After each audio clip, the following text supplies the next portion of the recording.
How's it going, everyone? It's Ken from Pixelated Thoughts, and today we're going to be talking about Code Bunny. This is a new 2D action platformer developed by Team 7th Star, who provided us the key for this review. This is going to be a relatively short video because this is a really short game. The campaign for Code Bunny, and as going through both characters, can be completed in under 2 hours. But the focal point of this game is speed. This is a speed running game. And you have to be very precise with both characters and their different mechanics to be successful.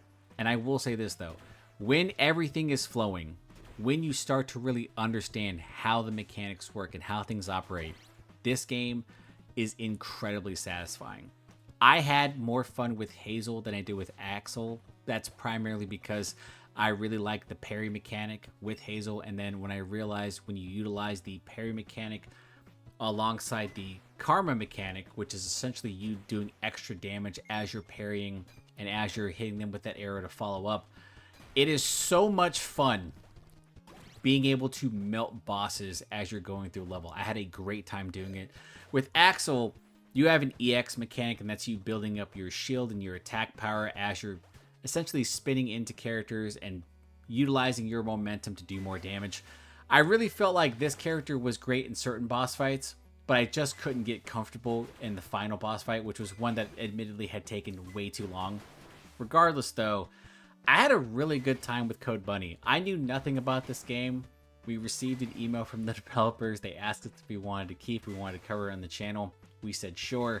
And I was very surprised because I went into this game completely blind. And when I saw that there were two different characters, I'd wondered how the campaigns were going to work, whether or not they were going to be just different enough, and they are. I really feel like though when I was playing through Hazel's fights that they were just far more intimate and it required a lot of precision. Like you really could make mistakes because with the karma mechanic, you did a lot of damage, but you also took a lot of damage. And I think this is a good trade-off because it really forces the player to understand that Hazel requires aggressiveness, while with Axel, you kind of have just a little bit of leeway with your shield and you can play a little bit safer, even though there are going to be moments where you can kind of bounce off of a wall and do damage to a boss or go up into them with your spinning attack. I thought that was really cool. But with Hazel, I just felt like the parry mechanic was tight. I really like the fact that you can kind of get on top of a boss and just continuously parry and follow up with damage. And I think the best way I can describe this feeling is kind of when you go into a fighting game and you discover that infinite loop and you're able to just juggle an enemy constantly regardless of how they reposition themselves. So you can end boss fights in under 30 seconds, and that includes the final boss, and that is incredibly satisfying. Now with Axel, you do have to work just a bit on your positioning because you can absolutely spin up into an enemy and do double the damage, and then you can kind of spin down on them as well. There's a nice little feeling of tech here, and I really like the fact that the controls are precise. And like I said, it's really all about speed. That is getting through the different levels, that is finding the different bosses, and then eventually making your way to the end. So as Code Bunny is a platformer, the biggest question that some people are going to have when they go into this game is how is the level design? And I will say, like, the first two levels to me are just okay, and that's more than likely to kind of get you comfortable with the different mechanics. But as you progress through the game, the developers really try to add at least a new wrinkle into the gameplay, whether that's teleporting hats, whether that is going through these areas where you're being lifted constantly upwards into the air.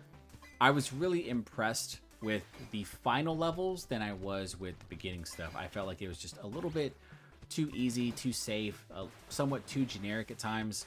You could kind of tell where they wanted to use all this momentum-based jumps, and I looked at the first two levels, in my opinion, as kind of those tutorial levels where let's get the player comfortable with all the things that are happening with these different mechanics. Let's make sure that you understand that this is a game that is based on momentum and precision, and then we'll go from there. When you start to get into those final stages, you kind of see the creativity of the developers kind of take off. And I was just having a really good time going through these levels. The final level in this game in particular had me confused at first, but once I understood the actual level gimmick, I was having a really good time. And I do think that the final level in this game is the best one. Overall, I think Code Bunny is a solid game, and I don't want to ever knock a title for being too short, but I really feel that when this game started to get going, it just ends.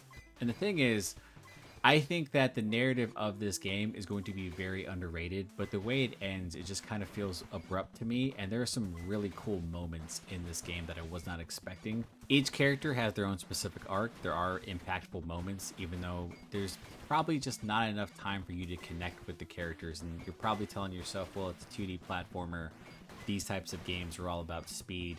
What's here, I think, is well done, and I like the fact that each character has their own emotional connection to the conflict. So it's simple, but I do think it is effective. So before we end the video, I do want to briefly talk about the music of Code Bunny. To me, this music is fantastic. I had a really good time just kind of sitting there and vibing to it. I was really surprised about the different compositions. I was just having a great time because I really like old 2D platformers. I'm a big fan of Mega Man. I'm a big fan of Shovel Knight. And just kind of sitting here and listening to this music was really nice because it really evoked that feeling of those classic 2D platformers. And I believe that not only does it complement the gameplay, but also enhances the overall experience. It's just really, really good. And with that being said, that is going to do it for this video.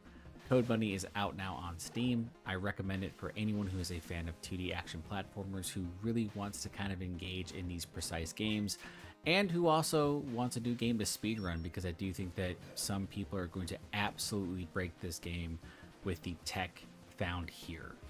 If you happen to like the content, please consider sharing, and subscribing. I am Ken from Pixelated Thoughts, and I will talk to you next time.